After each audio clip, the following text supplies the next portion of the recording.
Ang ating pag-aaralan ngayon ay tungkol sa tamang ebanghelyo. Kung ano po ang tamang ebanghelyo na nakasulat sa Biblia na dapat natin sundin upang tayo ay maligtas. Mayroon po tayong gagamiting video na ipi-playback. Panonoorin muna natin, pagkatapos lalagyan po natin ng paglilinaw nang sa ganon ay maunawaan po natin ang ibig sabihin ng tunay na ebanghelyo. Ganon. Hindi kami naniniwala sa ganon. Kami, kahit kaanib ka pa, pag hindi ka susunod, di ka maliligtas, parang si Judas. Si Judas nga kaanib, apostol yun eh.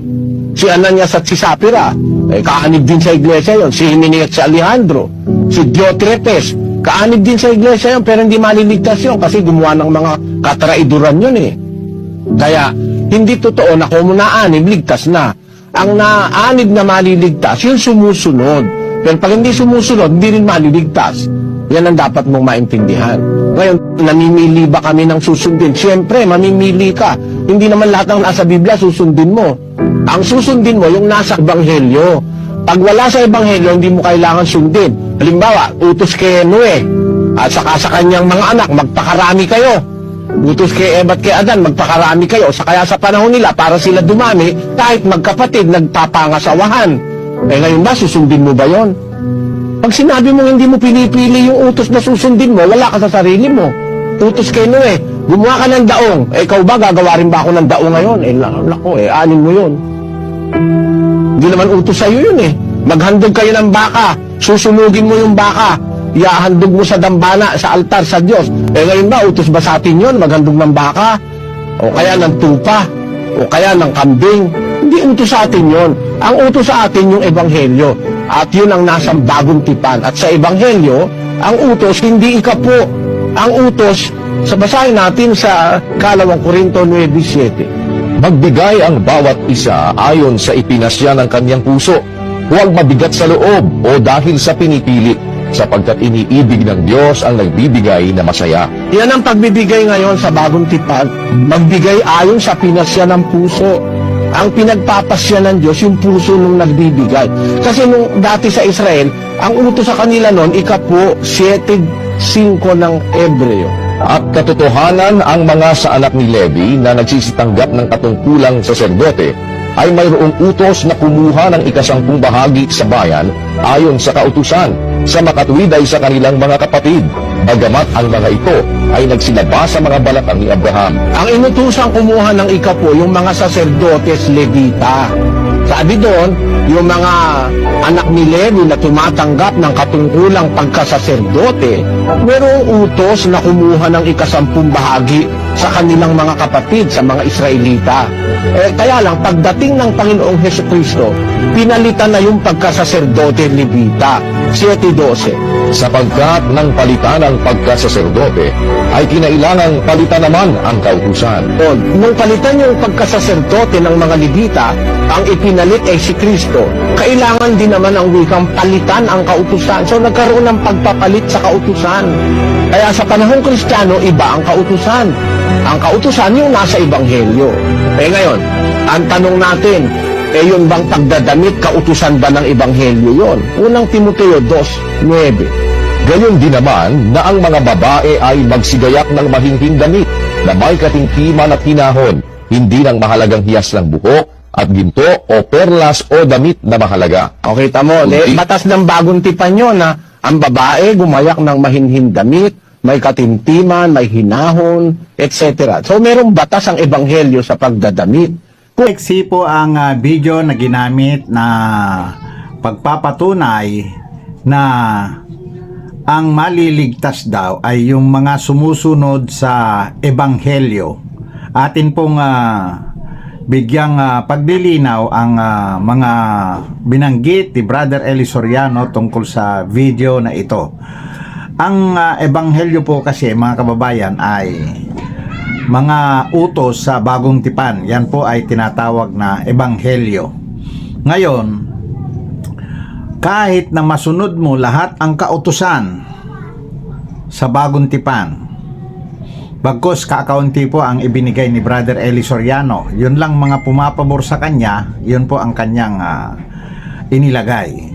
Ngayon mga kababayan, nakasulat din po sa Biblia na kahit masunod mo ang buong kautusan sa luma at bagong tipan, ay hindi pa rin sasapat yun mga kababayan, sapagkat ang tunay na ebanghelyo na dapat masunod ng isang tao ay ang tamang bautismo, sapagkat ang tamang bautismo lamang ang makakapagligtas ng espiritu ng tao. Basahin po natin ang Santiago 2:10. Ganito po ang ating mababasa: sapagkat ang sino mang gumaganap ng buong kautusan at gayon may natitisod sa isa, ay nagiging makasalanan sa lahat. Ang bagay na ito na nakasulat po dito, na natitisod sa isa, bukod tanging bautismo po yan mga kaibigan, tamang bautismo. Sa ibang mga utos, kautusan sa bagong tipan na tinatawag na ebanghelyo, hindi po ganon kabigat ang pagkakasala ng isang tao kung yung mga ibang kautusan ay matisod. Subalit kung ang isang tao ay natisod sa pamamagitan ng bautismo, ay maaapektuhan na po lahat yan. Kaya itong si Brother Eli Soriano na nagbautismo ng bautismong lubog sa tubig ay natisod sa isa. Sa isa lang po yan mga kababayan, sapagkat bukod tanging tamang bautismo ang nakakapagligtas ng espiritu ng bawat tao. Kaya ito pong video na ating panonoorin, ang ating lagyan ng paglilinaw, ay magkakaroon po tayo ngayon ng unawa kung ano nga ba itong tamang ebanghelyo na aking binabanggit ngayon mga kababayan. Simulan po natin. Hindi kami naniniwala sa ganun. Kami, kahit kaanib ka pa, pag hindi ka susunod, di ka maliligtas. Parang si Judas. Si Judas nga kaanib, apostol yun eh. Si Ananias at si Sapphira, kaanib din sa iglesia yon. Si Hymenaeus at si Alejandro, si Diotrepes, kaanib din sa iglesia yon, pero hindi maliligtas yun kasi gumawa ng mga katraiduran yun eh.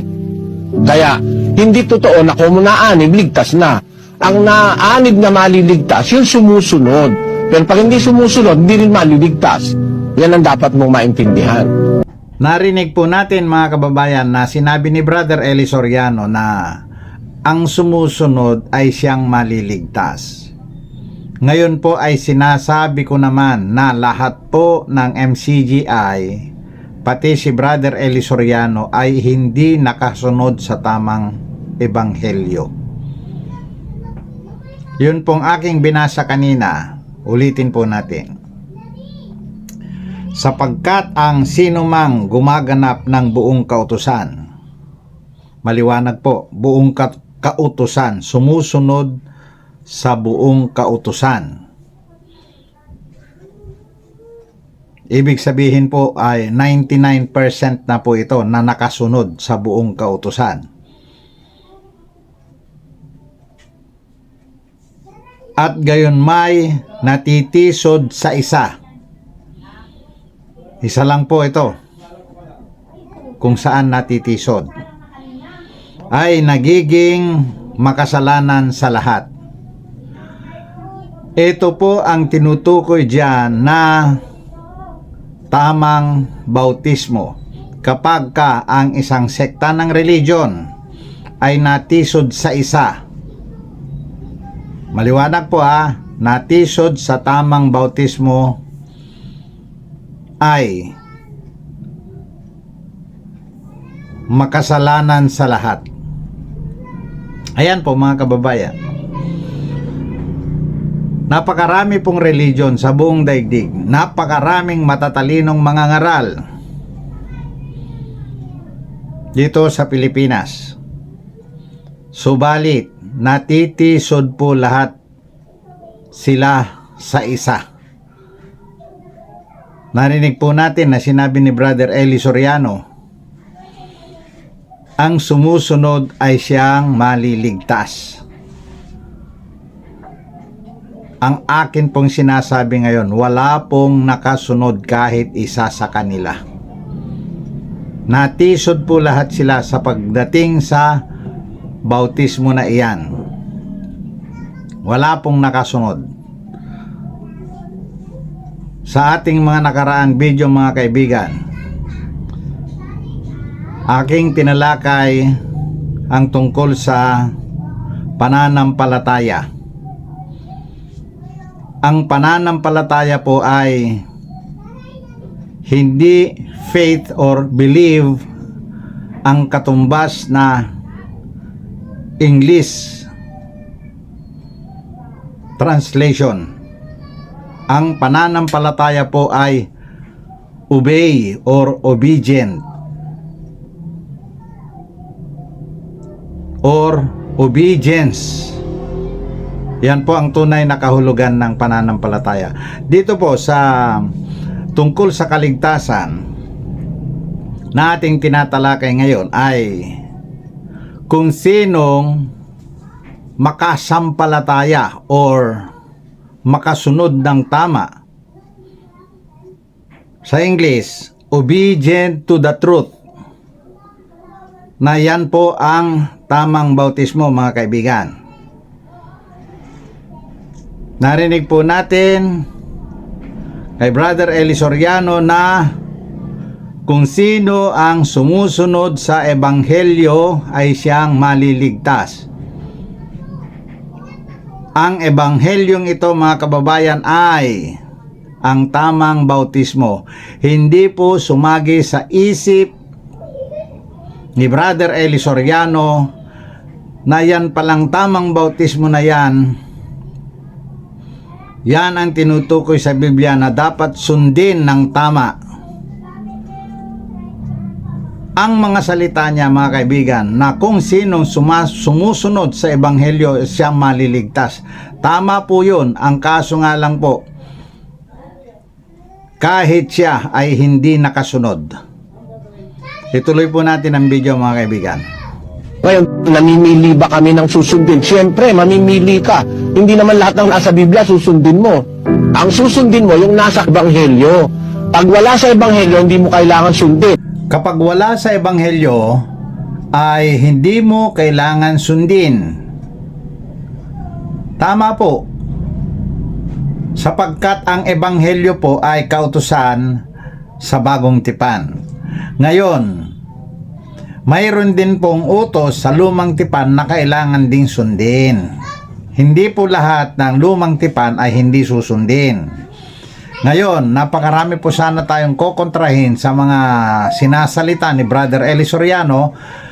Ang kaso nga lang po ay kailangan po nating makafocus sa kung ano ba itong ebanghelyo at kung ano ba ang tamang ebanghelyo na dapat sundin natin upang tayo ay maligtas. Ang sinasabi ko po dito na ebanghelyo ay ang utos ng ating Panginoong Diyos, utos ng ating Panginoong Jesucristo na magbautismo tayo ng tamang bautismo sapagkat mayroon pong maling bautismo na nakikita sa Biblia. Yan po yung bautismo sa tubig na inilulubog yung binabautismohan. Yan po yung mali. Ngayon, sa pagkarinig po natin sa mga salita ni Brother Eli Soriano na kailangan sumunod sa ebanghelyo, ano po ba yung katotohanan na ebanghelyo na dapat nating sundin upang maligtas? Tama po na lahat ng mga utos ng ating Panginoon Jesucristo ay dapat sundin. Subalit, isa po ang hindi nasunod ni Brother Eli Soriano. ang ebanghelyo tungkol sa tamang bautismo. Yan po ay hindi sumagi sa kanyang kaisipan at sa kanyang mga turo at mga aral na itinuro sa daigdig na ito, mga kaibigan. Ang naituro po niya ay ang maling bautismo na bautismong lubog sa tubig. Kaya ito pong si Brother Eli Soriano ay hindi nakasunod sa tamang ebanghelyo ng ating Panginoong Hesukristo. Halimbawa, utos kay Noe at saka sa kanyang mga anak, magpakarami kayo. Utos kay Eva at kay Adan, magpakarami kayo. Kaya sa panahon nila, para sila dumami, kahit magkapatid, nagpapangasawahan. Ngayon ba, susundin mo ba yon? Pag sinabi mo hindi mo pinipili yung utos na susundin mo, wala ka sa sarili mo. Utos kay Noe, gumawa ka ng daong. Ikaw ba, gagawa rin ba ako ng daong ngayon?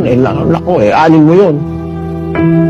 Hindi naman utos sa'yo yun Maghandog kayo ng baka, susunugin mo yung baka, iahandog mo sa dambana, sa altar, sa Diyos. Ngayon ba, utos ba sa atin yun? Maghandog ng baka? O kaya ng tupa? O kaya ng kambing? Hindi utos sa atin yun. Ang utos sa atin yung ebanghelyo. At yun ang nasa bagong tipan. At sa ebanghelyo, ang utos hindi ikapo. Ang utos, sa basahin natin sa 2 Korinto 9:7. Magbigay ang bawat isa ayon sa ipinasya ng kanyang puso. Huwag mabigat sa loob o dahil sa pinipili, sapagkat iniibig ng Diyos ang nagbibigay na masaya. Yan ang pagbibigay ngayon sa bagong tipan.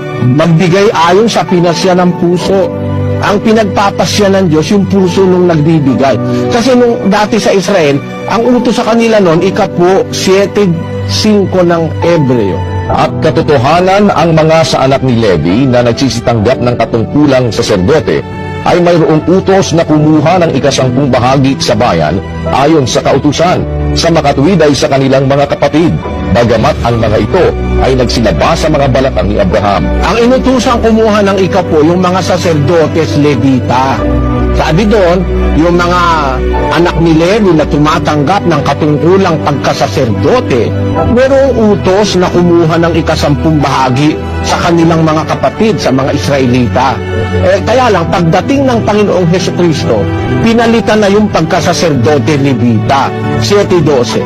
Sapagkat ng palitan ng pagkasaserdote ay kinailangang palitan naman ang kautusan. Nung palitan yung pagkasaserdote ng mga Levita, ang ipinalit ay si Kristo. Kailangan din naman ang wikang palitan ang kautusan. So nagkaroon ng pagpapalit sa kautusan. Kaya sa panahong Kristiyano, iba ang kautusan. Ang kautusan yung nasa Ebanghelyo. Ngayon, ang tanong natin, yun bang pagdadamit, kautusan ba ng Ebanghelyo yun? Unang Timoteo 2:9. Gayon din naman na ang mga babae ay magsigayak ng mahinhin damit na may katingkiman at hinahon, hindi ng mahalagang hiyas ng buhok at ginto o perlas o damit na mahalaga. Okay, tamo. Batas ng bagong tipan yun na ang babae gumayak ng mahinhin damit, may katimtiman, may hinahon, etc. So merong batas ang Ebanghelyo sa pagdadamit. Ang mga binanggit ni Brother Eli Soriano na mga kautusan, mga kaibigan, ay hindi naman po yan ang ebanghelyo tungo sa ikaliligtas ng tao. Katotohanan, mga kababayan, na kapag nasunod mo lahat ang iniuutos ng ating Panginoong Hesukristo ay maliligtas ka. Subalit, nakalagay po sa Santiago 2:10 na kapag ang isang tao ay masunod man niya ang buong kautusan, lahat po ng iniuutos, masunod man lahat. Subalit, kapag natitisod sa isa, ay nagkakasala sa lahat. Bakit po ganon, mga kababayan? Sapagkat yung isa na yon ay biyaya.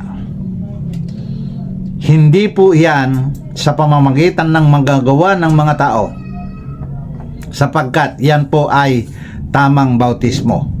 Tandaan po natin, yan po ang tunay na kahulugan ng Santiago 2:10. Yung pong isa na iyon ay biyaya po. Yan po yung nakasulat sa Efeso 2:8-9 na biyaya, na hindi tayo maliligtas sa pamamagitan ng ating mga gawa. Therefore, ang ibig po sabihin yan, masunod mo man lahat ang iniutos na yan ay mga gawa ng tao, hindi ka pa rin maliligtas dahil magkakamali ka doon sa biyaya na yon. Yan po yung tamang bautismo na sinasabi ko ngayon, mga kababayan. Ang biyaya na yan ay tamang bautismo.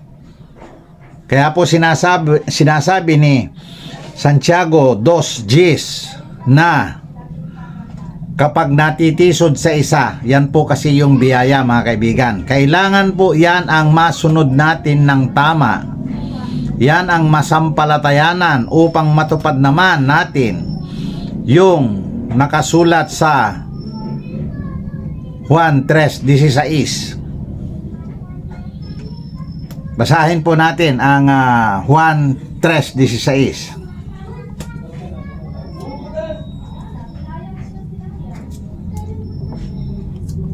Ganito po ang ating mababasa. Sapagkat gayon na lamang ang pagsinta ng Diyos sa sanglibutan, na ibinigay niya ang kanyang bugtong na anak upang ang sinuman sa kanya'y sumampalataya ay huwag mapahamak, kundi magkaroon ng buhay na walang hanggan.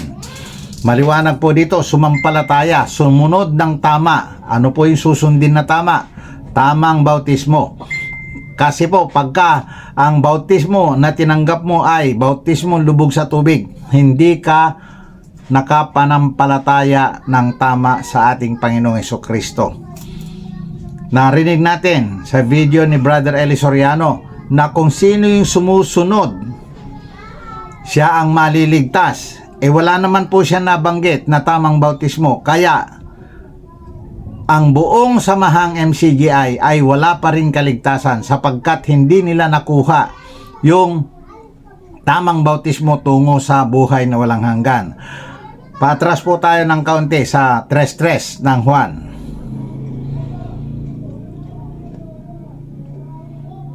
Sumagot si Jesus at sa kanya'y sinabi, katotohanan sinasabi ko sa iyo, maliban na ang tao'y ipanganak na muli ay hindi siya makakakita ng kaharian ng Diyos. Kaligtasan po yan, mga kaibigan. Kapag hindi ba ipanganak muli, ngayon, asan yung pagkapanganak ng una? Ito po yung bautismo sa tubig na ibinubuhos. Yan po yung binabanggit ko, mga kababayan, na tamang bautismo upang ang tao ay maligtas at makita ang kaharian ng Diyos. Mga kababayan, ang tamang kahulugan ng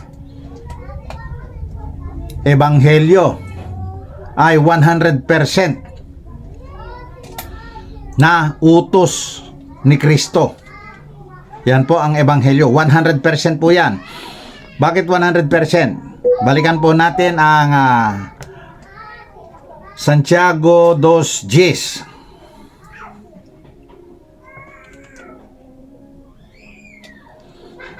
Sapagkat ang sinumang gumaganap ng buong kautusan 100%, at gayon ba'y natitisod sa isa, o 99% na lang natisod sa isa, ay nagiging makasalanan sa lahat. Apektado na po lahat yan. Kaya sa talatang ito, biyaya po yung kailangan makuha ng tama, sapagkat lahat ng kamalian mo sa 99% na yon ay pinapatawad. Ang hindi lang mapapatawad, mga kaibigan, yung isa na yon, yung tamang bautismo. Pagka nagkamali ang mga ngaral, ang nagtayo ng religion, nagkamali sa bautismo na yan, ang ibig sabihin yan, lahat na yun nakaanib, nagkamali na. Mapapag-aralan po natin yan na kapag ang isang mangangaral o isang pinuno ay sumusunod sa kasinungalingan, lahat po ng kanyang kaanib ay nakasunod na sa kasinungalingan. Lahat po yan sila, wala pong maiitsapwera doon, mga kababayan. Bakit? Mula sa pinuno po kasi, pagka binautismuhan yan ng lubog sa tubig, lahat po dapat mabautismuhan sa bautismong lubog sa tubig. Kaya ngayon, mga kababayan, ang Ebanghelyo, Gospel,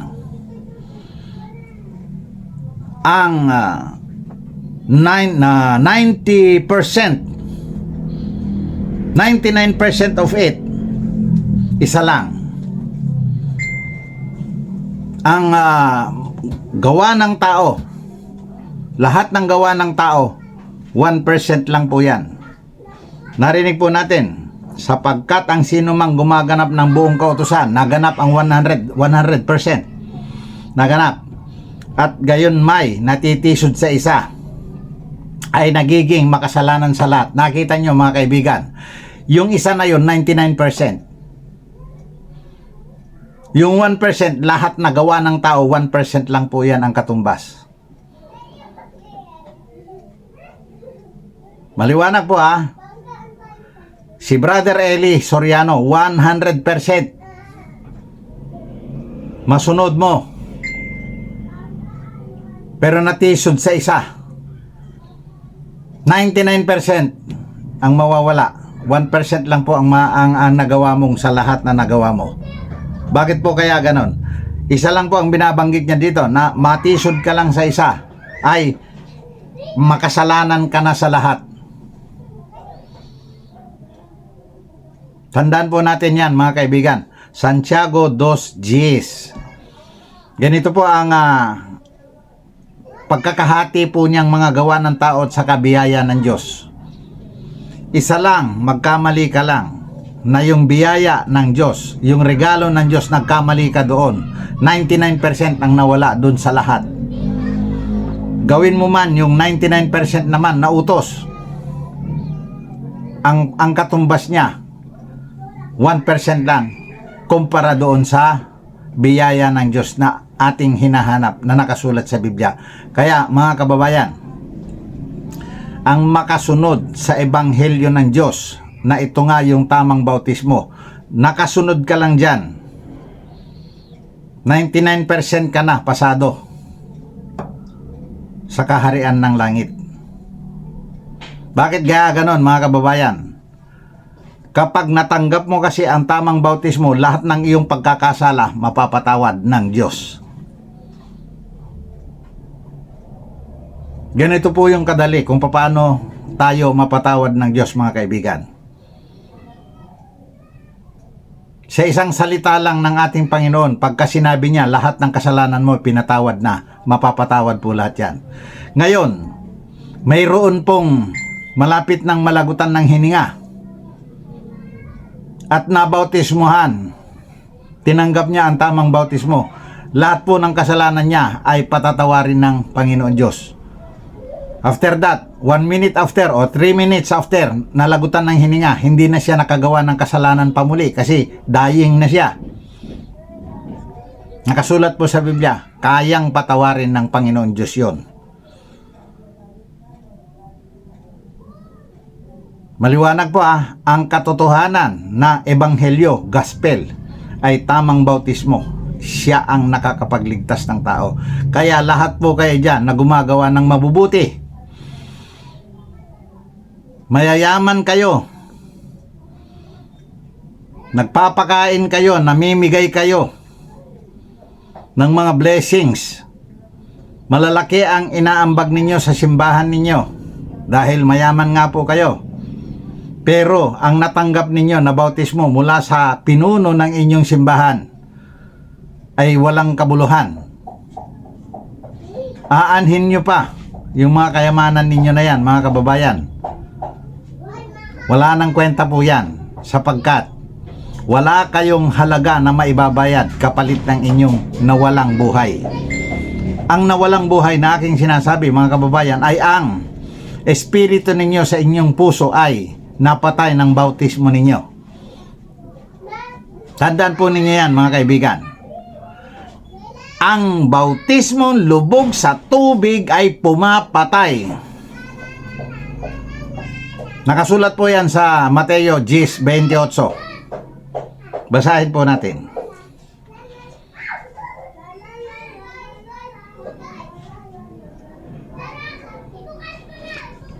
At huwag kayong mga takot sa mga nagsisipatay ng katawan, datapwat hindi nakakapatay ng kaluluwa. Kaluluwa po nakalagay dito, mali pong salin ito. Dapat po espiritu. Kundi bagkus ang katakutan ninyo ay yaong nakakapuksa ng espiritu at sa katawan sa impyerno. Yan po yun mga kababayan.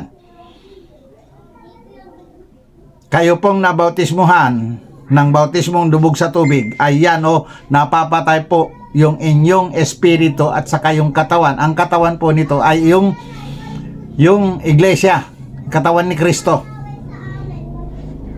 Hindi yung katawan na ito, hindi po yung katawan na yan. Kaluluwa po ito, kaluluwa.